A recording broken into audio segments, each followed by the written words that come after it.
This conference will now be recorded.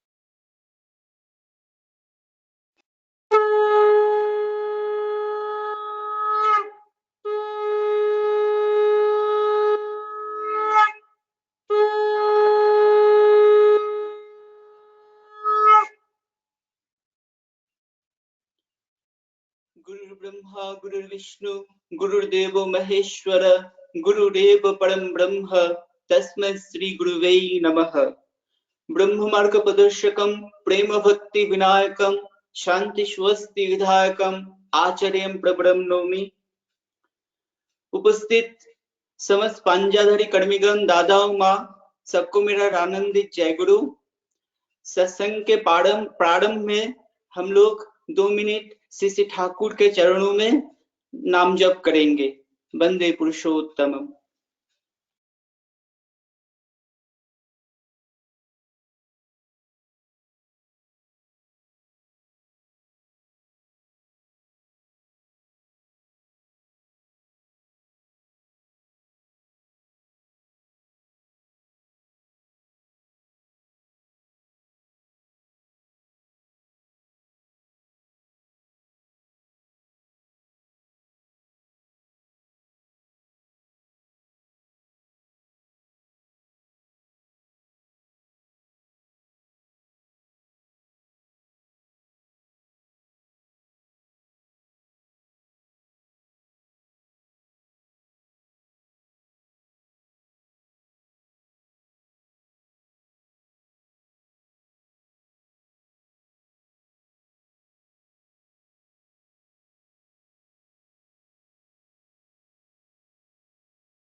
वंदे पुरुषोत्तमम।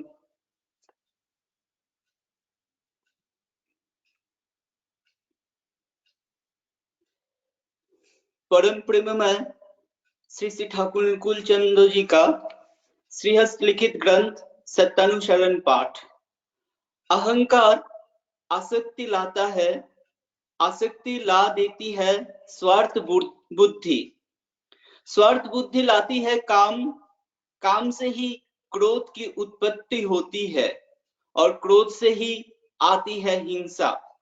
भक्ति ला देती है ज्ञान, ज्ञान से होता है सर्वभूतों में आत्मबोध, सर्वभूतों में आत्मबोध होने से ही आती है अहिंसा और अहिंसा ही आता है, अहिंसा से ही आता है प्रेम। तुम जितना भर इनमें से जिस किसी एक का अधिकारी होगे उतना ही भर इन सभी के अधिकारी होगे। शांति शांति शांति। सत्संग के शुरुआत में मैं विष्णु भाई को अनुरोध करता हूं श्री श्री ठाकुर के चरणों में अपना भजन प्रस्तुत करने के लिए। विष्णु भाई जय गुरु। जय गुरु। जय गुरु। सत्संग में उपस्थित सभी दादा माँ को मेरा आनंदित जय गुरु। जगो आर्य संतान मुखरित हो कृष्टि दैवी दीपक टान। जगो आर्य संतान मुखरित हो कृष्टि दैवी दीपक टान। स्वस्ति दीप्त सामगान प्रणम नाद में, स्वस्ति दीप्त सामगान प्रणम नाद में, एक आदेश आदर्श में बन जाए दीप्त प्राण। स्वस्ति दीप्त सामगान प्रणम नाद में, एक आदेश आदर्श में बन जाए दीप्त प्राण। जगो आर्य संतान मुखरित हो कृष्टि दैवी दीपक टार जगो आर्य संतान मुखरित हो कृष्टि दैवी दीपक टार दलन करो तुम मरण घोष रोग शोक अर अमनिसा पाप ताप को चूर्ण करो मृत्यु घाट की दिन न दिशा दलन करो तुम मरण घोष रोग शोक अर अमनिसा पाप ताप को चूर्ण करो मृत्यु घाट की दिन न दिशा संजीवनी सृजन उच्च फूल टाल में संजीवनी सृजन उच्च फूल टाल में इष्टिपूत दीप्त चलन करो अभियान संजीवनी सृजन उच्च फूल टाल में इष्टिपूत दीप्त चलन करो अभियान जगो आर्य संतान मुखरित हो कृष्टि दैवी दीपक टान अमर धवल चिर मलय रोद गरज गरज उठे अमर बोल अमर धवल चिर मलय रोद गरज गरज उठे अमर बोल सुनो श्रेष्ठ है आर्य जात आर्य गरिमा की प्रज्ञा खोल सुनो श्रेष्ठ है आर्य जात आर्य गरिमा की प्रज्ञा खोल शंख चक्री नारायण धर्म स्थापनाथ शंख चक्री नारायण धर्म स्थापनाथ पुरुषोत्तम विश्वरूप आविर्भूत प्राण शंख चक्री नारायण धर्म स्थापनाथ पुरुषोत्तम विश्वरूप आविर्भूत प्राण जगो आर्य संतान मुखरित हो कृष्टि दैवी दीपक टार मुक्त बनो ग्रहण करो प्रेष्ठ स्वार्थ की सकल विधि उठो जगत में शांति लाओ आबाद करो तुम जीवन गति मुक्त बनो ग्रहण करो प्रेष्ठ स्वार्थ की सकल विधि उठो जगत में शांति लाओ आबाद करो तुम जीवन गति एकाईत एक तंत्र एक मंत्र में एकाईत एक तंत्र एक मंत्र में धर्म अर्थ काम मुख्य करो उत्थान एकाईत एक तंत्र एक मंत्र में धर्म अर्थ काम मुख्य करो उत्थान जगो आर्य संतान मुखरित हो कृष्टि दैवी दीपक टान दैवी दीपक टान दैवी दीपक टान जय गुरु जय गुरु। जो आर्य संतान जो पुरुषोत्तम का जो धारा इस जुग जुग से पुरुषोत्तम इस धरती में हम लोगों का जो चैतन्य है उस चैतन्य मन को विवर्तन के लिए हर एक युग में आए हमारे जो जीवन का जो धारा है उस धारा को एक विवर्तन के रूप में लेके गए। जो मनुष्य सभ्यता जो इस पुरुषोत्तम के धारा को मान के चले वही है आर्य संतान। और हम लोग आज इस पुरुषोत्तम के धारा को मान के चल रहे हैं, मतलब हम लोग उस आर्य संस्कार को मान के चल रहे हैं। इसी के ऊपर जो भजन गाया विष्णु भाई ने, बहुत अच्छा भजन प्रस्तुत किया सीसी ठाकुर के चरणों में। मैं विष्णु भाई का सर्वांगीण मंगल प्रार्थना करता हूँ सीसी ठाकुर के चरणों में। अभी हमारे साथ जुड़े हैं मानस पांडा भाई जगदलपुर। मैं मानस पांडा भाई से अनुरोध करता हूँ सीसी ठाकुर के चरणों में एक भजन प्रस्तुत करने के लिए। मानस भाई आप सुन पा रहे हैं? जय गुरु दादा। जय गुरु जय गुरु जय गुरु।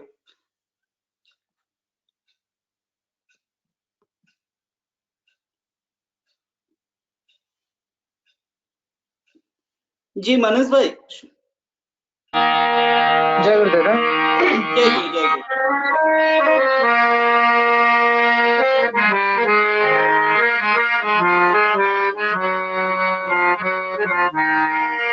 जय गुरु।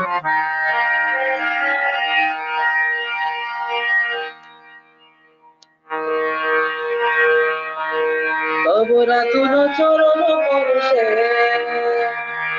ধরা জীবন মধুমা সুন্দর প্রিয়তম স্বস্তির সূর্য অবরাতুল চরণ পরশে ধরা জীবন মধুমা সুন্দর প্রিয়তম স্বস্তির সূর্য অবরাতুল চরণ পরশে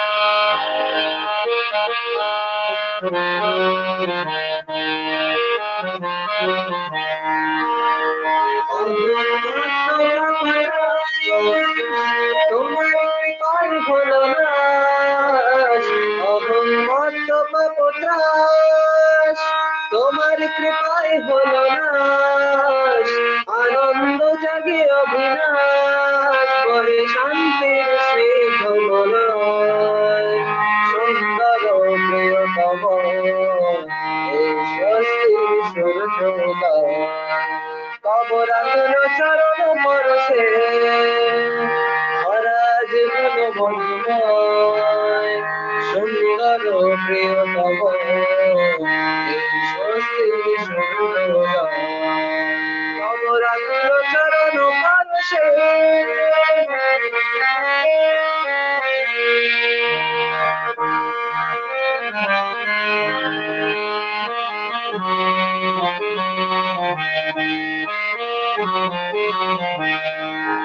আজ তোমারে আশিস লুটিয়া তব শুভ নাম গাহিয়া আজ তোমারে আশিস লুটিয়া তব শুভ নাম গাহিয়া প্রাণ ভরে তোমারে চাহিয়া গাহিব প্রভু তব জয় সুন্দর প্রিয়তম স্বস্তির সূর্যোদয় অবরাতুল চরণ পরশে ধরা জীবন মধুময় সুন্দর প্রিয়তম স্বস্তির সূর্যোদয় অবরাতুল চরণ পরশে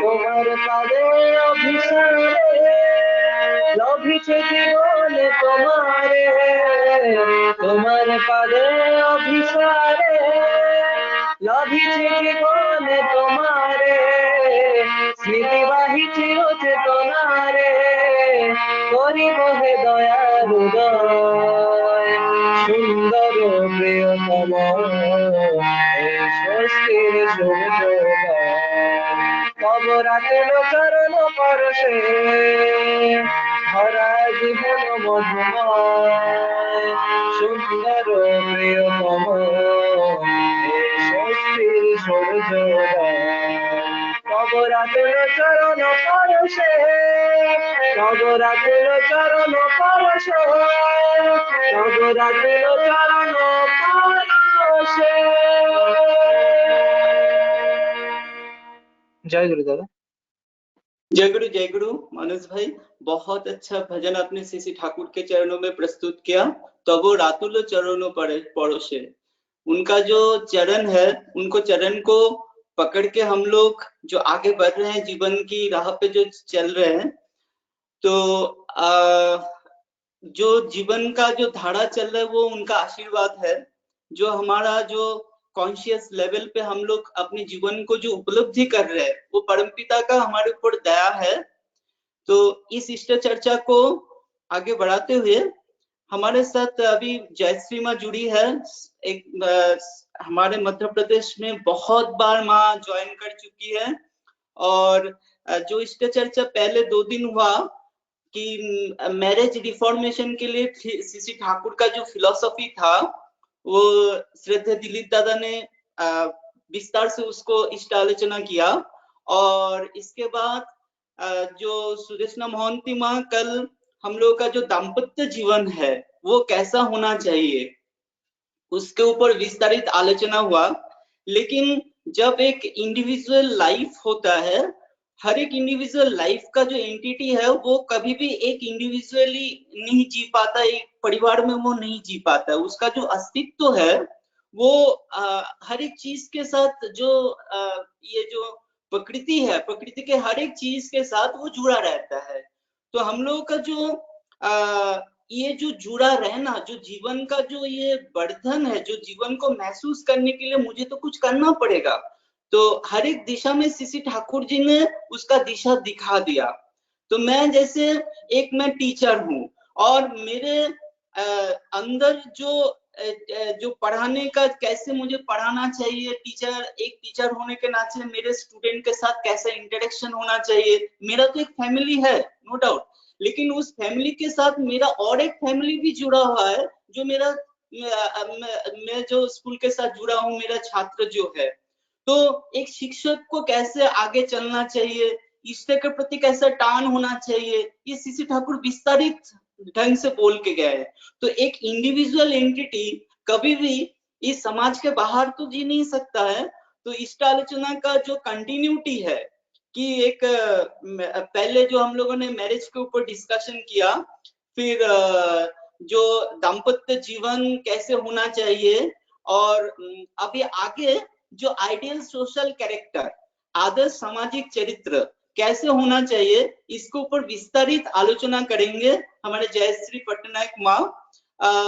एक्चुअली हमें जो प्रीतोषदा है उनसे मैं इंस्पायर्ड होके मैंने सोचा कि ये जो सीक्वेंस एक्चुअली एक कोइंसिडेंटली आ गया कि अचानक तो वो प्रीतोषदा से इंस्पायर्ड होके ये सीक्वेंस चल रहा है। हेडर की वाईफाई दे। जय गुरु माँ। जय गुरु दादा। जय गुरु। जय गुरु माँ। माँ आप शुरू कर सकते हैं माँ। जय गुरु जी। जय गुरु। आर्य कृष्टि के परम उद्धाता श्री श्री ठाकुर मेरे, जगत जननी श्री श्री बड़मा, परम पूज्यपाद श्री श्री बड़दा, आचार्य देव परम पूज्यपाद श्री श्री दादा के चरणों में मेरा प्रणाम। समस्त गुरु परिवार के सभी के चरणों में मेरा शतकोटि प्रणाम। यहाँ पर उपस्थित सभी गुरु दादा, सभी माओं को मेरा आंतरिक रावण जय गुरु निवेदन करती हूँ। दादा जैसे बोल रहे थे, हमारे साथ मतलब आलोचना हो चुका है ऑलरेडी, व्यक्ति जीवन, दाम्पत्य जीवन, पारिवारिक जीवन। श्री श्री ठाकुर जी की एक बात है कि हम लोग जो भी जो दादा बोल रहे थे कि हम लोग व्यक्ति हैं, एक व्यक्ति है, व्यष्टि, ये व्यष्टि के रूप से श्री श्री ठाकुर जी ने इसको ये किया है, नोट दिया है कि व्यष्टि से समष्टि होता है। और हर एक व्यष्टि का, हर एक व्यक्ति का एक पंच महाजीवन होता है, 5 तरह का जीवन होता है। ये हमें सबको पता है। एक हो गया व्यक्ति जीवन जो है इंडिविजुअल कैरेक्टरिस्टिक्स, इंडिविजुअल लाइफ। फिर आती है दाम्पत्य जीवन, मैरिटल लाइफ, कंजुगल लाइफ जिसको बोलते हैं हम लोग। देन आता है पारिवारिक जीवन, फैमिली लाइफ। और फिर आता है सामाजिक जीवन, सोशल लाइफ। फिर आता है राष्ट्रीय जीवन। तो हमें जो एक लाइफ मिला है वो ऐसे करके 5 स्टेजेस देके गति करता है, 5 स्टेजेस देके जाता है। तो हर एक स्टेज पे कैसा एक आइडियल कैरेक्टरिस्टिक्स मेंटेन करना है, वो है श्री श्री ठाकुर जी का सबसे बड़ा मोटो, सत्संग आइडियोलॉजी जिसको हम बोल सकते हैं।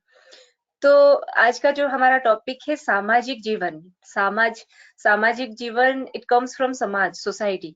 तो हमें जितना लगता है कि we are the smallest entity of the society, हम लोग ये पूरा समाज का अगर देखा जाए तो छोटे छोटे उपादान कणिका जैसे हैं। पर तो हम लोग ऐसे ही सोचते हैं कि हमारे पॉजिटिव होने से, ना होने से, नेगेटिव हो जाने से समाज में इतना इम्पैक्ट नहीं पड़ता, या फिर हम समाज में इतना ये चेंजेस नहीं होगा, हम जितना करते हैं या फिर नहीं करते तो भी कोई फर्क नहीं पड़ेगा। पर दिस इज वेरी ट्रू कि श्री ठाकुर बोल रहे हैं व्यष्टि को लेके समष्टि होता है। एक एक इंसान का जो एक्टिविटीज है, थॉट्स है, जो भी चाल चलन है, वो पूरा परिवार तक ट्रांसफर होता है, एक मतलब एक दंपति तक ट्रांसफर होता है, और वही चीज ट्रांसफर होता है फैमिली में, और वही चीज फिर से ट्रांसफर होता है समाज में। तो कहीं ना कहीं वी आर डायरेक्टली और indirectly very much responsible for the society, जैसे भी दादा डिस्क्राइब कर रहे थे।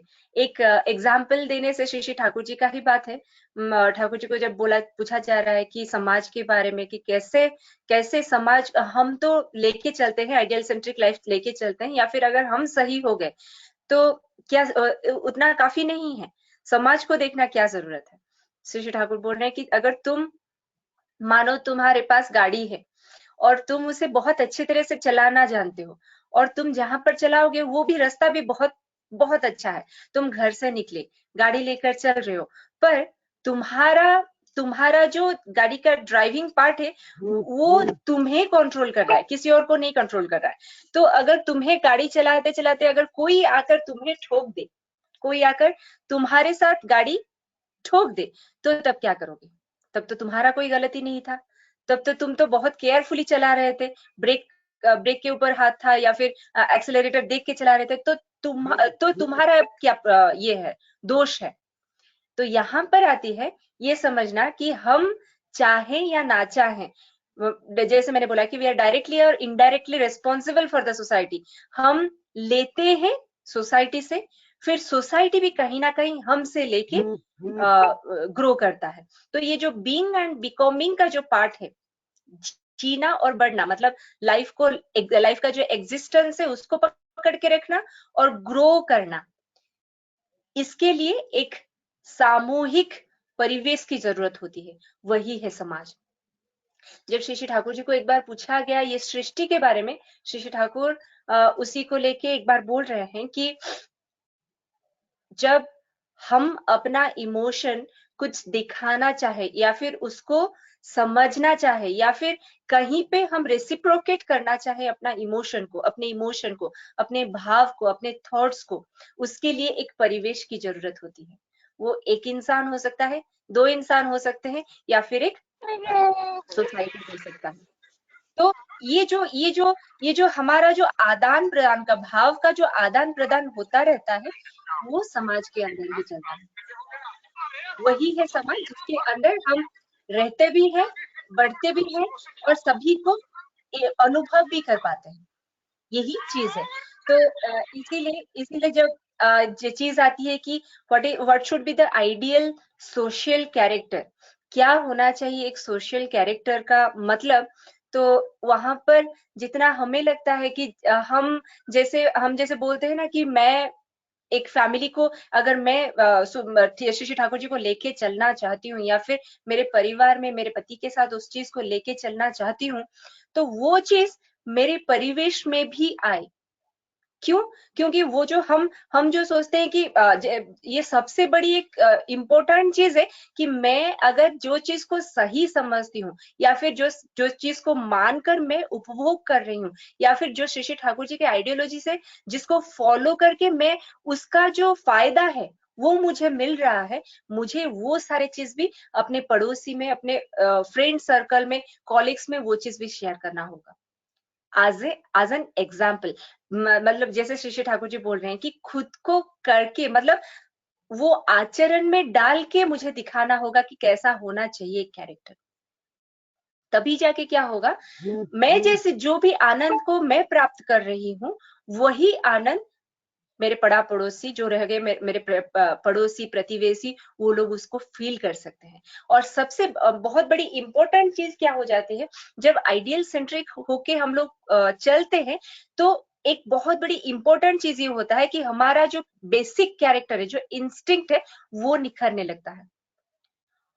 और इंस्टिंक्ट का मतलब क्या है कि मैं जो लेके आई हूँ, जो संस्कार मेरे अंदर है, जो व्यक्ति चरित्र मेरा अंदर है, जो इंस्टिंक्ट एग्जैक्टली वो जब निखरने लगता है, उसको देखे कैसे करके मैं पूरा सोसाइटी को सर्व कर सकूं।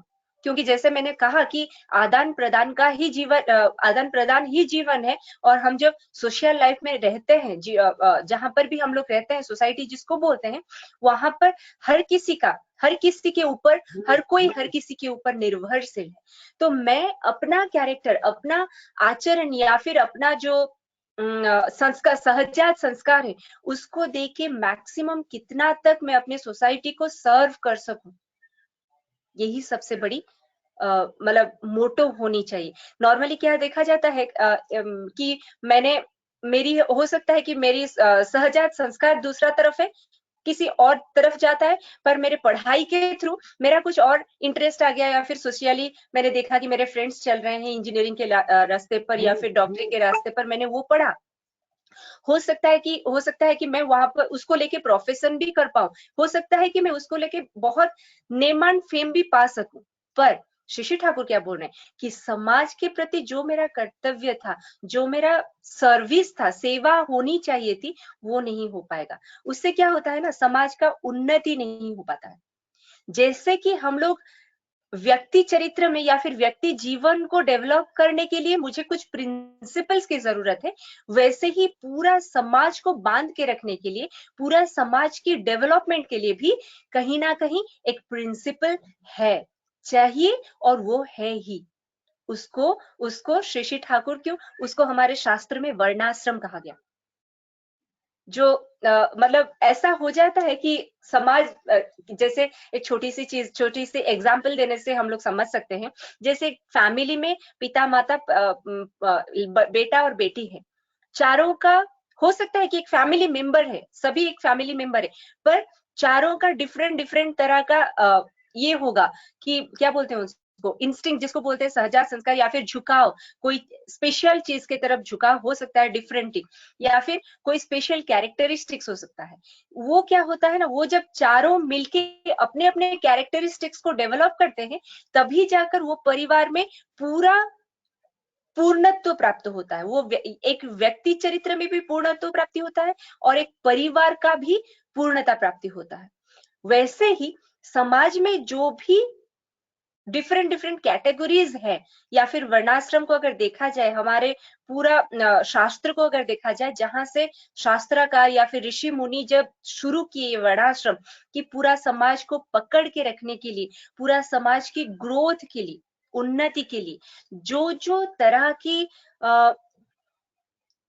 क्या बोलते हैं उसको, वैशिष्ट्य अनुपातिक ग्रुपिज्म किया गया, वो अगर कंटिन्यूअसली आफ्टर जेनरेशन, मतलब जेनरेशन टू जेनरेशन अगर वो सारे वैशिष्ट्य ट्रांसफर होते, तब ये समाज का जीवन, मतलब सामाजिक जीवन और सामाजिक वर्धन, वो बहुत अच्छी तरह से हो सकता था, पर वो हुआ नहीं। इसीलिए मोस्ट ऑफ द केसेस में क्या हुआ, जो हम लोग बोलते हैं ना, हम लोग नॉर्मली बोल देते हैं कि जो रिच है, जो धनी है, वो धनी होते गए, जो गरीब है वो गरीब होते गए। क्यों? क्योंकि ये वैशिष्ट्य को भूलकर हम आगे बढ़ने लगे। हम सिर्फ ये कोशिश करने लगे कि हम कैसे कंपेयर करें एक दूसरे के साथ, पर हमारा जो वर्णाश्रम की जो बात है, वो किसी के साथ कंपैरिजन की बात उठती ही नहीं है। वहां पर ये उठता है, जैसे हमारा अगर शास्त्र को देखा जाए तो 6 कैटेगरी में हमारा कैरेक्टरिस्टिक्स, हमारा जो कर्म है उसको डिवाइड किया गया, जो है ध्यान, धारणा, अध्ययन, अध्यापना, दान, प्रतिग्रह। ये 6 कर्म थे पहले से। तो बेसिक कर्म जो बोलते हैं ना, व्यक्तिगत कर्म, तो जब विप्र वर्ण को देखा गया, तो उनको ये सारे 6 चीजें दिया गया करने के लिए। तब जिनका मुख्य कर्म था ध्यान, धारणा, अध्ययन, अध्यापना, दान, प्रतिग्रह, तो वो ये सारी चीजों को मेंटेन करते हुए अपने जो जीविका निर्वाह करते थे, और पूरा समाज को लेके चलते थे। जब वो बात क्षत्रिय में आई, तो वो ध्यान धारणा को कट कर दिया गया, मतलब उसको ओमिट कर दिया गया। उनके पास रह गया अध्ययन, अध्यापना, दान, प्रतिग्रह। जब वो चीज वैश्यों के पास आया, तो वो हो गया, मतलब ये समाज का जो बोलते हैं ना भारसाम्य, जो स्टेबिलिटी को मेंटेन करने के लिए ही था। जब वैश्य वर्ण के पास आए, तब दान और प्रतिग्रह उनके पास रह गया।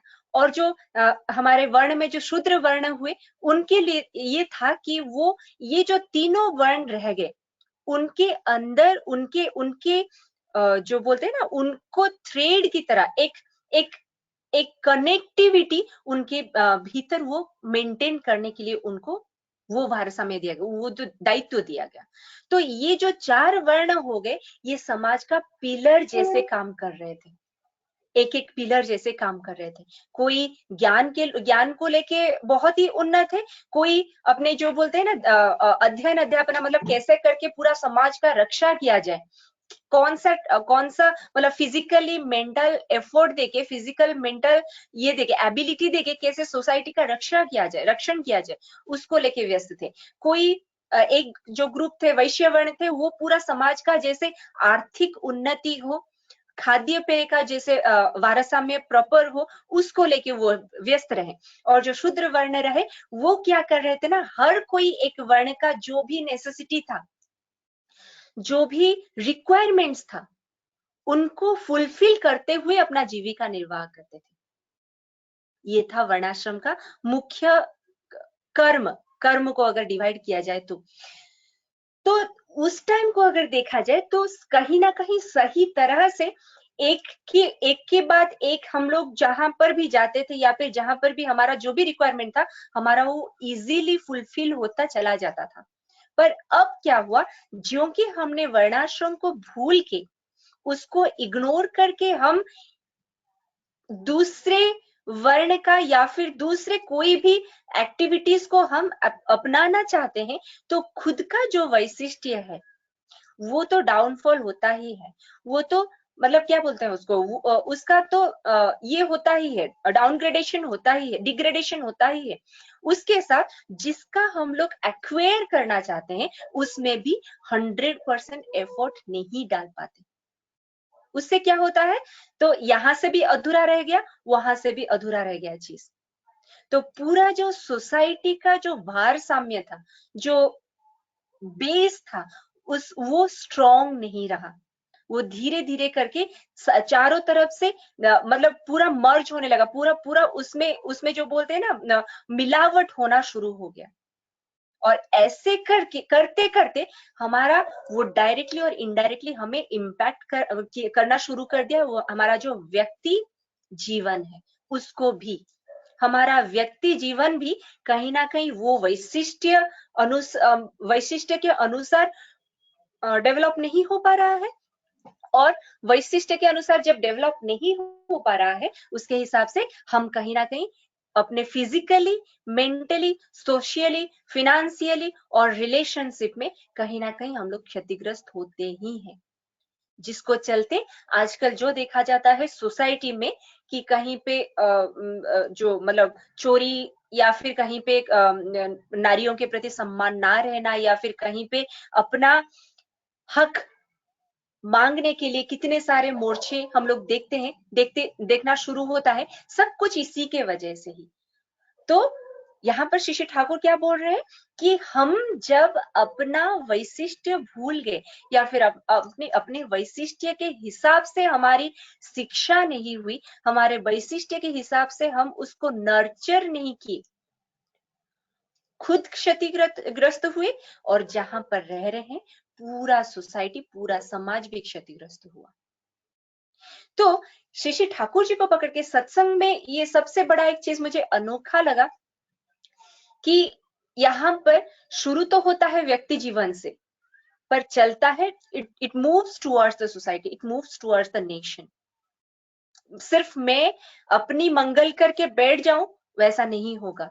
क्योंकि जैसे देखिए हमारे घर पे अगर आज पार्टी है या फिर हम लोग आज मस्ती कर रहे हैं घर पे, मेरे पड़ोस में कोई बहुत ही मुश्किल से या फिर झगड़ा चल रहा है, रोना चल रहा है, मारपीट चल रहा है, तो ये सोचने की बात है कि हम क्या घर पे एंजॉय कर सकते हैं? जितना भी अच्छा डिलीशियस खाना बना हो, जितना भी अच्छे लोग आए हो, जितना भी अच्छा वाला माहौल हो, वो बाहर का वो जो माहौल है वो हमारे परिवेश को, हमारे जो घर का परिवेश है उसको भी इम्पैक्ट करेगा। इसीलिए सत्संग क्या बोलता है, श्री ठाकुर क्या बोलते हैं कि हमें मतलब ऐसा समझना है कि ये तो मेरा फैमिली है ही है, जहां पर मैं रह रही हूँ, जहां पर मेरा चलन हो रहा है, जिनको लेके मैं संग सोसाइटी जी रही हूँ समाज में, वो भी मेरा परिवार है। तो उनको मतलब उनके फैमिली में भी मुझे एंटर करना है। हो सकता है ये लैंग्वेज थोड़ा सा डिफरेंट लग रहा हो, ऐसा नहीं कि मतलब उनको जाके शिक्षा देना है या फिर उनको जबरदस्ती करके कुछ समझाना है, ये नहीं, ऐसा नहीं, नॉट इन दिस सेंस, परंतु उनके साथ मिलकर एग्जैक्टली क्या प्रॉब्लम है, कौन से सिचुएशन में वो लोग गति कर रहे हैं, और जो सही रास्ता है, जो एग्जैक्टली सही तरह से चलने का जो रास्ता है, उनके अंदर वो सारे इमोशंस को पैदा करना है। इन ए शॉर्ट, अगर इसको पकड़ा जाए तो ठाकुर जी का जो आइडियोलॉजी है, उसको अगर हम लोग इम्बाइब करवा सकते हैं लोगों के अंदर, तभी जाके एक सेंस ऑफ ह्यूमर डेवलप करता है लोगों के बीच में, मतलब एक कॉन्सियसनेस डेवलप करता है एक व्यक्ति के अंदर कि मुझे कैसा चलना चाहिए, कैसा जीना चाहिए। जो हमारे जो अभी देखिए, जैसे फैमिली में ठाकुर जी को मैंने पकड़ा है और मैं समझ पा रही हूँ कि मुझे पति के साथ कैसे बिहेव करना है, मैं समझ पा रही हूँ बच्चों के साथ कैसे बिहेव करना है, मैं समझ पा रही हूँ एक आइडियल सेंट्रिक लाइफ का इंपॉर्टेंस क्या है, मैं उसको मानने की कोशिश कर रही हूँ। पर कहीं ना कहीं वो मेरा बच्चा भी कल जाके स्कूल में मतलब वो एडमिशन लेगा और उन्हीं लोगों के साथ मिलेगा जिनके फैमिली में रोज झगड़े होते हैं, जिनके फैमिली में रोज बच्चे अपने पिता माता को रिटर्न जवाब देते हैं या फिर कोई भी आर्ग्यूमेंट्स करते हैं। तो फिर वहां वो तो उसका परिवेश हो गया ना, तो वहां से वो क्या सीख के आएगा? जो सीख के आएगा फिर से हमें रिप्लाई देगा। इसीलिए जरूरत पड़ती है कि परिवेश के साथ मिलना, परिवेश में जो सत्य है, जो क्या बोलते हैं, जो ट्रूथ है, जो आइडियल सेंट्रिक है, जो आइडियोलॉजी सही है, उसकी आलोचना, उसको लेके उनके साथ क्या बोलते हैं, उसको वो कैसे वो वाइब्रेशन उनमें इम्बाइब हो, उसी का ही चेष्टा करनी है। एक छोटी सी बात याद आती है, श्री ठाकुर जी के पास एक भक्त गुरु भाई आकर पहुंचे और बोले कि मैं लोहे का कारगर हूँ और मेरा बिजनेस जो है, मैं छोटा मोटा बिजनेस करता था, वो बिजनेस अभी डाउन होने को है, मतलब लॉस में चल रहा है, मैं क्या करूं, कैसे करूं? तो श्री ठाकुर उनको बोल रहे हैं कि तुम्हारे बाबा का क्या काम था, तुम्हारे दादाजी का क्या काम था। ऐसे बोलते बोलते श्री ठाकुर बोल रहे हैं, मुझे जितना लगता है आपके जो पूर्वज थे आपके जो पूर्वज थे वो लोग तोप बनाना जानते थे, गोला बारूद बनाना जानते थे, और वही आपका इंस्टिंक्ट है। अगर आप वही इंस्टिंक्ट को पकड़ के उसका अच्छी तरह से ट्रेनिंग लेके वो चीज खुद ट्रेनिंग लो, बनाना शुरू करो, और आपके जैसे जितने हैं, मतलब जिनका ये सारे प्रोफेशन हो सकते हैं, उनको लेके ट्रेनिंग दो, तब आपको भी पता नहीं चलेगा कितने कितने नए, मतलब जो एडवांस टेक्नोलॉजी है उसको लेके आप कितने आगे जा सकते हो। और इसको सिर्फ अपने प्रोफेशन के लिए नहीं, पूरा समाज के लिए आप कितना कंट्रीब्यूट कर सकते हो।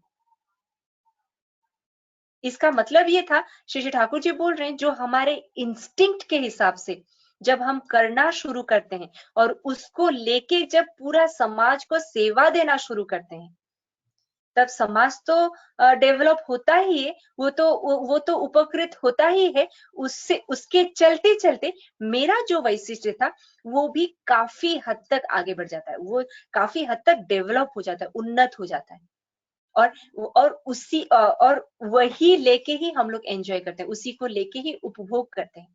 ऐसे ही एक फिर से क्या आती है ना, धीरे धीरे छोटी सी चीजें जो अपना वैशिष्ट्य उसको लेके मैं चली, मेरा किसी के साथ कोई बैर नहीं, मेरा किसी के साथ कोई कंपैरिजन नहीं, मैं सोच रही हूँ कि मैं अपना जो इंस्टिंक्ट है, चाहे कुछ भी हो, या तो टीचिंग, मतलब मेरा जो मेरे वर्ण को डिपेंड करता है, मतलब मेरे वर्ण को देके अगर मेरा शिक्षा देना, अगर मेरा इंस्टिंक्ट में है, या फिर रिसर्च करना मेरा इंस्टिंक्ट में है, या फिर कहीं से कुछ जो बोलते हैं ना, जैसे लोहे का काम हो गया, सूती का काम हो गया, तेल का काम हो गया, कुछ भी what ever may be the instinct of my generation. तो उसको लेके जब मैं नया सीखने की कोशिश करती हूँ, नया कुछ क्रिएटिव आइडियाज लेके शुरू करने की कोशिश करती हूँ, और उसी को लेके जब समाज को सेवा देने की कोशिश करती हूँ, तो उससे क्या होता है ना, वो द्वेष भाव कम होता है, उन्नति होती है खुद की और परिवेश की, और संहति बढ़ता है। क्यों? क्योंकि मैं अपना जो सब कुछ है सबको देके मैं सेवा भाव से कर रही हूँ, ना किसी के साथ कंपटीशन है, ना किसी के साथ कोई इंफेरिटी कॉम्प्लेक्स है। तो धीरे धीरे करके समाज का जो संगति, सबसे बड़ी चीज, समाज का मतलब ही है एक गुच्छ, जहां पर बहुत वेराइटीज के ये रहते हो, मतलब बोलते हैं ना, जो बोलते हैं, इंसान तो नहीं बोलूंगी मैं, बहुत डिफरेंट ग्रुप्स रहते हो, पर सबका मन एक हो। कार्य हो सकता है भिन्न हो, पर उद्देश्य एक हो, उन्नति, उद्देश्य एक हो, रक्षण करना, उद्देश्य एक हो, नर्चर करके चलना, एक दूसरे को नर्चर करते रहें, एक दूसरे को रक्षा देते रहें, एक दूसरे को लेके उन्नति की ओर चलते रहें। यही तो होना चाहिए समाज के मूल उद्देश्य। या फिर ऐसा कि एक समाज में हो सकता है कि हम बोले कि इतने पॉपुलेशन है या फिर इतने लोग हैं, पर एक दूसरे की टांग खिंचाई करते रहते हैं, उसमें कोई वैल्यू नहीं है। क्यों? क्योंकि मेरा जब कुछ प्रॉब्लम आएगा तो मेरे लिए कोई खड़ा नहीं होगा या फिर किसी का अगर कोई प्रॉब्लम होगा तो मुझे लगेगा कि वहां पर जाने से शायद मेरा कोई इशू हो जाएगा, या फिर शायद वहां पर जाने से कोई प्रॉब्लम आ जाएगा मेरे फैमिली पे, तो चलो अपने रास्ते, खुद अपने रास्ते रहो। क्या ये सही में सामाजिक जीवन है? ये आइडियल सोशल लाइफ बिल्कुल भी नहीं है। श्री ठाकुर इसीलिए बोलते हैं कि जहां पर एक ऐसा हमें चलन की प्रचलन करनी है, ऐसा हमें वैशिष्ट्य अनुपातिक कर्म की प्रचलन करनी है, वैशिष्ट्य अनुपातिक लाइफस्टाइल की प्रचलन करनी है, जिसको लेके संहति आए, और वही संहति फिर ले आती है शक्ति। तभी जाके सिर्फ समाज नहीं, सिर्फ एक समाज नहीं, हर एक समाज में वो एक, जैसे ले लीजिए हम एक जगह पर रह रहे हैं, हम ये मेंटालिटी लेके करने लगे, और ये एक एग्जाम्पल हो जाएगा और एक समाज के लिए। वहां से लोग सीखेंगे, देखो वहां पर इतने डिफरेंट लैंग्वेज के लोग रहते हैं, इतने सारे डिफरेंट, क्या बोलते हैं उनको, मत के लोग रहते हैं, डिफरेंट रिलीजन के लोग रहते हैं, पर उनमें इतना भाईचारा है, इतना भ्रातृत्व भाव है। क्यों? क्योंकि वो हर एक इंसान अपने अपने वैशिष्ट्य के हिसाब से चलने की कोशिश कर रहा है, ना किसी के वैशिष्ट्य को छीनने की वहां पर ये है लगाव है, ना कोई ऊपर जा रहा है तो मैं उसको देखकर इंफीरियर फील कर रही हूँ। तो श्री ठाकुर वैसे ही एक समाज की कल्पना किए हैं हमसे, इसीलिए तो सत्संगियों की जरूरत है, इसीलिए तो दीक्षा का प्रचलन है। क्यों? यहाँ पर एक श्री ठाकुर जी का ही बानी, एक आदेशे चले जा रहा तादेर निये समाज को। क्या होता है ना, जैसे एक चीज देख लीजिए, हो सकता है कि एक बेटा डॉक्टर हो, एक बेटा लॉयर हो, एक बेटा जर्नलिस्ट हो, एक बेटा आईटी प्रोफेशनल हो, पर पिताजी अगर एक हैं, तो वो पिताजी को रक्षा करने के लिए, वो कोई भी प्रॉब्लम अगर आ गया फैमिली पे, हर कोई अपने डायरेक्शन से लग पड़ता है कि मैं ऐसे देखिए, कोई किसी का हेल्थ इश्यूज हुआ तो डॉक्टर जो बेटा है वो सोच रहा है कि कैसे करके मैं सभी का हेल्थ को लेके सपोर्ट करूं। कोई अगर लॉयर है तो वो सोचता है कि कैसे कानूनी किसी भी तरह का फैमिली में कोई प्रॉब्लम ना है। कोई भी अगर जर्नलिस्ट है, या वो सोचता है कि हमारा जो वंश का जो डेवलप कैरेक्टर्स है, या फिर हमारा जो वंश का जो भी क्रिएटिव आइडियाज है, उसको लेके कैसे पब्लिश किया जाए, समाज में उसको कितना ये किया जाए, मतलब ऐड किया जाए। वैसे करते करते अनजाने में सारे बच्चे अपने पिता के लिए ही पूरे परिवार मतलब तो एक पिता माता से ही आती है ना, तो वो पिता के प्रति टान के हेतु, उनके प्रति श्रद्धा के हेतु वो अनजाने में कितना कुछ कर जाते हैं वो पता नहीं चलता। इसीलिए श्री ठाकुर जी ने, शायद ये मेरा परसेप्शन है, इसीलिए शायद श्री ठाकुर जी ने बोला कि एक आदेशे चले जा रहा तादेर निये समाज गड़ा, मतलब हमारा उद्देश्य जब एक हो जाते हैं, मेरे आदर्श हो जाते हैं, श्री ठाकुर की आइडियोलॉजी हो जाती है, तब क्या होता है, ठाकुर जी ने कहा है, ठाकुर जी की ऐसी परिकल्पना थी इस तरह का एक समाज, तो मुझे वैसा होना होगा बाय हुक और क्रुक। मुझे मेरी जो इंस्टिंक्ट है ढूंढनी होगी, मैं क्या हूं, कौन से वंश से आई हूं, क्या है मेरा वंश का परंपरा, क्या है मेरी कृष्टि, उसको कैसे करके मैं डेवलप कर सकती हूँ, उसको कैसे करके मैं अपने नेक्स्ट जनरेशन में ट्रांसफर कर सकती हूँ, ये हो जाएगा मेरा पैशन। हम लोग श्री ठाकुर बोल रहे हैं, जब इष्ट को लेके एक इंसान चलना शुरू करता है ना, तो वो क्षुद्र स्वार्थान्वित और नहीं रहता, सिर्फ मैं, मेरे पति, मेरे बच्चे, उतना तक नहीं रहता। उसका जो थॉट है, उसका जो चिंता का दायरा है, वो बृहत्तर हो जाता है। बृहत्तर परिवेश को लेके कैसे जिया जाता है, उसके दिमाग में चलना शुरू हो जाता है। तो अल्टीमेटली खुद का तो डेवलपमेंट उसी के अंदर ही आ जाता है ना। और फिर श्री ठाकुर बोल रहे जो इष्टों को लेके चलना शुरू करता है ना, जो ऐसे सोचना शुरू करता है कि ठाकुर जी का कहा हुआ है इसीलिए मुझे होना है, तो क्या होता है, वो अपना जितना एलिजिबिलिटी था, अपना जितना कैपेबिलिटी था, अपना जितना क्या बोलते हैं फिजिकल मेंटल स्टैमिना था, उसको एक्सपैंड करना शुरू करता है, कल्चर करना शुरू करता है, प्रैक्टिस करना शुरू करता है, क्या बोलते हैं उसको, देना, मतलब जैसे अध्ययन अध्यापन का जो ये है, ट्रेनिंग देना, या फिर कैसे करके उसको डिलीवर किया जाए अच्छे तरह से, वो सारे चीजों को लेकर वो व्यस्त रहता है।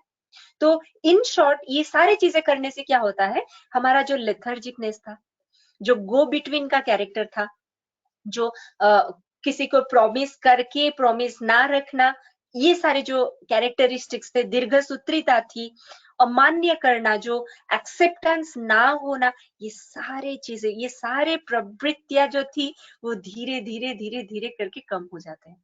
सोचने की बात ये है कि चले थे हम इष्ट को, मतलब मेरे ठाकुर, श्री ठाकुर को खुश करने, ठाकुर जी का कहा हुआ है इसीलिए मुझे करना है, ठाकुर जी मुझे, मतलब हमसे ऐसे एक्सपेक्ट किए हैं इसीलिए मुझे करना है, ये सोच रख के हमने शुरू किया था।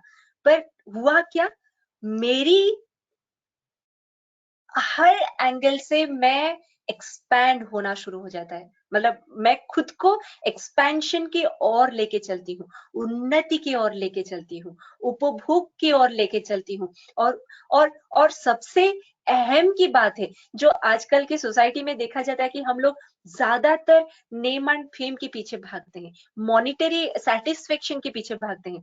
अगर हमारा उद्देश्य ऊंचा हो गया, इष्ट हो गए, आदर्श हो गए, तो ये सारी चीज पीछे पीछे ही भागते हैं, हमारे पीछे भागते हैं, हमें उनके पीछे भागना नहीं पड़ता। तो अल्टीमेटली हमारा ये सारे सेटिस्फेक्शन, मतलब ये जो हमारा रिक्वायरमेंट है, बेसिक रिक्वायरमेंट है, वो फुलफिल होते ही हैं। और सिर्फ उतना नहीं होता, ये सारे पूरा जो एक क्या बोलते हैं उसको, एक उच्चतर सोशल लाइफ, एक हायर डिमेंशनल सोशल लाइफ हम जीना शुरू करते हैं। वहां पर शांति रहती है, स्वस्ति रहती है, आनंद रहता है और उन्नति भी रहती है। तो मुझे बस इतना ही कहना था, पता नहीं मैं कितना मतलब जस्टिफाई कर पाई हूँ ये टॉपिक को। बस इतना ही कह के मैं यहाँ पर जो भी दादा है, माए है, सभी का मंगल प्रार्थना करती हूँ श्री ठाकुर जी के पास। दादा अगर आप कुछ ऐड करना चाहते हैं तो कर सकते हैं। जय गुरु। जय गुरु माँ, जय गुरु। सचमुच जो ये जो धरती है जहाँ पे हम लोग रह रहे हैं, तो इसका रचना हुआ 450 करोड़ साल हो गया, और जो मानव सभ्यता है वो 70 लाख।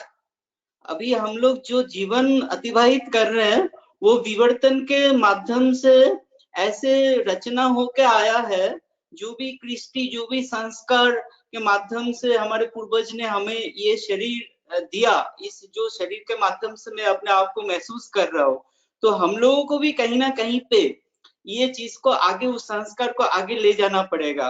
और सबसे बड़ी बात है कि जहां से हम लोगों का सृष्टि होता है, पुरुषोत्तम परमपिता से हम लोगों का सृष्टि है।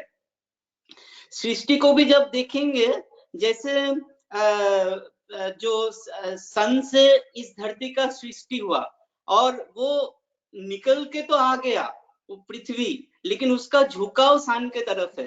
तो सृष्टि हमें दिखा रहा है कि जहां से मेरा सृष्टि होता है उनके प्रति झुकाव रहना, एक फिर कंट्रोल्ड एक ऑर्बिट में घूमता रह रहा है। क्यों घूम रहा है? क्योंकि वो अगर कंट्रोल नहीं घूमेगा तो एक क्रिएशन नहीं होगा। जो भी क्रिएशन हो रहा है इस धरती में, वो एक कंट्रोल तरीके से, एक विधि के विधान से हो रहा है। तो हम लोग कहीं ना कहीं पे उस विधि के विधान को नहीं समझ पा रहे, इसलिए तो पुरुषोत्तम आते हैं उस धारा को समझने के लिए। उस संस्कार जो पूर्वज इस 70 लाख साल, ये हम लोग 5 साल 10 साल 15 साल की बात नहीं, 70 लाख साल ये रचना, अभी जो मैं जीवन धारण करके हूँ, उस जीवन का शुरुआत हुआ तो 70 लाख साल हो गया। तो ये तो इतना खेल नहीं है कि मैं अपने इच्छा से चलूं। जो जिनको पता है, पुरुषोत्तम को पता है, तो मैं तो 2 माँ ने, कल सुदेशना माँ और आज जयश्री, 2 मातृशक्ति ने जो हम लोगों को समृद्ध किया, उस मातृशक्ति को मैं नमन करता हूँ। और माँ, आप एकदम परफेक्टली, जो सोशल लाइफ होता है वो एकदम परफेक्टली, जब एक आदर्श के साथ हम लोग जुड़े रहते हैं, वो सारे समस्या का समाधान खुद ठाकुर कर देते हैं, उसके लिए चिंता नहीं करना चाहिए। लेकिन उस मातृशक्ति जो आपने हाफ एन आवर एक वाइब्रेशन क्रिएट करके रखे उस इस सत्संग में, उसका जो श्री ठाकुर का जो कृपा है आपके ऊपर, जो श्री ठाकुर का जो आशीर्वाद है आपके ऊपर, ये मैं फील कर रहा था। जय गुरु माँ, आपने हमारे साथ जुड़े, हम लोग को समृद्ध किया। परमपिता से मैं आपका मंगल प्रार्थना करता हूँ। जय गुरु माँ। जय गुरु दादा। जय गुरु। अभी हमारे साथ राकेश महाराणा दादा जाजक कटक से है।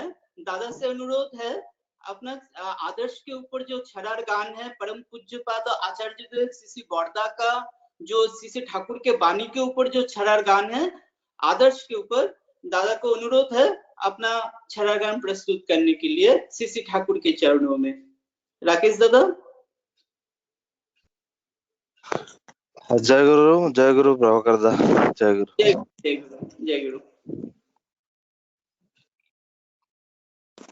उपस्थित सभी को मेरा जय गुरु।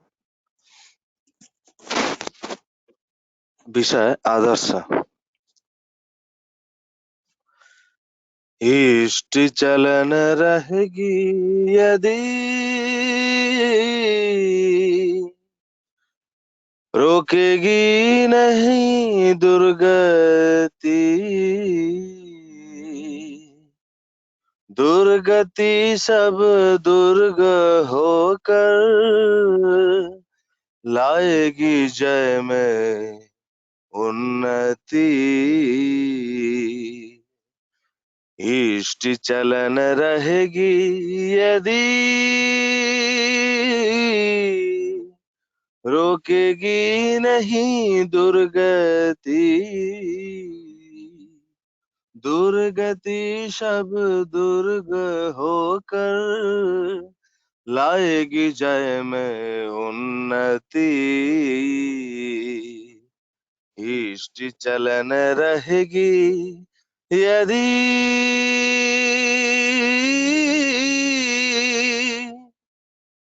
माता पिता श्रेष्ठ जन में श्रद्धा भक्ति जो भी रखना, इष्टानुग नहीं होने से लाएगी नहीं संवर्धना। माता पिता श्रेष्ठ जन में श्रद्धा भक्ति जो भी रखना, इष्टानुग नहीं होने से लाएगी नहीं संवर्धना। विपाक पथ में हाथ धर के जो चलना का रीत सिखलाए, उनको ही तू गुरु समझो, अभय पथ जो ले जाए। विपाक पथ में हाथ धर के जो चलना का रीत सिखलाए, उनको ही तू गुरु समझो, अभय पथ जो ले जाए। सद्दीक्षा तुम अभी ले लो, इष्ट में रखो संप्रीति, मरण तारण यही नाम जपने से, काटई अकाल जम भीति। इष्ट चलन रहेगी यदि,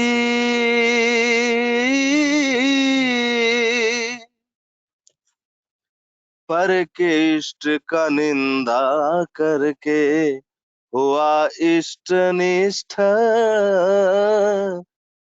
तोड़ पर खुद ही अपना समझना पापिष्ठ, हाय रे समझना है पापिष्ठ। पर के इष्ट का निंदा करके हुआ इष्ट निष्ठ, तोड़ पर खुद ही अपना समझना पापिष्ठ, हाय रे समझना पापिष्ठ। इष्ट गुरु की स्वार्थ रक्षा, प्राण जाए पर ना छोड़ना, सब पापों से त्राण पाओगे, उसकी वाणी नहीं भूलना। इष्ट गुरु की स्वार्थ रक्षा, प्राण जाए पर ना छोड़ना, सब पापों से त्राण पाओगे, इसकी वाणी नहीं भूलना। स तो श्रेष्ठ आश्रय जिसका, उन्नयन भी अवाध उसका, श्रेष्ठ में रख के निज आनति, बढ़ते चलनी चलर गति। इष्ट चलन रहेगी यदि,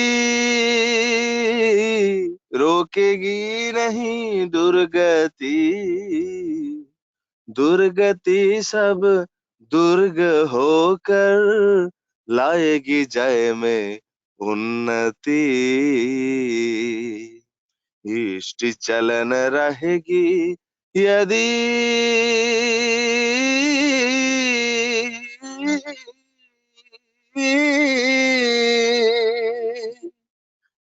जय गुरु। जय गुरु दादा, जय गुरु। राकेश महाराणा दादा कटक से जुड़े थे हमारे साथ और इतने अच्छे छरार गान प्रस्तुत किया। दादा का मैं सर्वांगीण मंगल प्रार्थना करता हूँ श्री ठाकुर के चरणों में। और जो ये इष्ट आलोचना हुआ, श्री ठाकुर जी का तो सब कुछ कह के गए हैं, लेकिन ये जो वाणी है, मेरी बातें यदि तुम्हारे लिए कथनी और वो चिंता का सिर्फ खुराक भर रहे, करनी एवं आचरण में उन सबों को यदि वास्तव में प्रस्फुटित ना कर सके तो तुम्हारी प्राप्ति तमसाच्छन्न रह जाएगी। वह किंतु अति निश्चय है तुम्हारा मैं। तो श्री ठाकुर का जो वाणी है वो अभी हम लोगों को करने का वक्त है, उसको अनुभूति के माध्यम से हमें चरित्रगत करना है। तो एक जो पुरुषोत्तम जब भी आते हैं, तो पुरुषोत्तम आते हैं वो तो हमारे भलाई के लिए आते हैं, लेकिन समाज को जब देखते हैं हम लोग, जो रूप है समाज का, उसमें बहुत सारे रिवाइव ऑफ थिंकिंग की जरूरत है। और एक रिवाइव ऑफ थिंकिंग के लिए एक आदर्श तो चाहिए चाहिए। बिना श्रेष्ठ के प्रति आनत जब तक हम लोग नहीं होंगे, दादा जैसे छरार गान में जो श्री ठाकुर का वाणी है उसके ऊपर श्रेष्ठ के प्रति हमें तो आनत होना ही पड़ेगा। और जब तक नहीं होंगे तब तक हम लोगों का जो चैतन्य है, चैतन्य मन है, वो मन का जो चैतन्य वो कभी नहीं आएगा। बहुत अच्छा इष्ट आलोचना हुआ। और जो विष्णु भाई ने जो शुरुआत किया था, आज जागो आर्य संतान, जागो आर्यभट्ट, तो जो आर्य संतान है हम लोगों को जागना है, हम लोगों को उस पुरुषोत्तम के धारा को समझना है। और इसके बाद मानस भाई ने इतना अच्छा भजन प्रस्तुत किया और जयश्री माँ ने इतना अच्छा जाजन प्रस्तुत किया और लास्ट दादा ने जो छरार गान प्रस्तुत किया, आज हमारे सत्संग को एक ऊंचाई पे लेके गए, एक अलग सा वाइब्रेशन फील कर रहा था। सभी को मैं जय गुरु देता हूँ और सत्संग को यहीं पे मैं समाप्त करता हूँ ध्वनि देके। मैं आलोक भाई को अनुरोध करता हूँ मेरे साथ प्रतिध्वनि देने के लिए।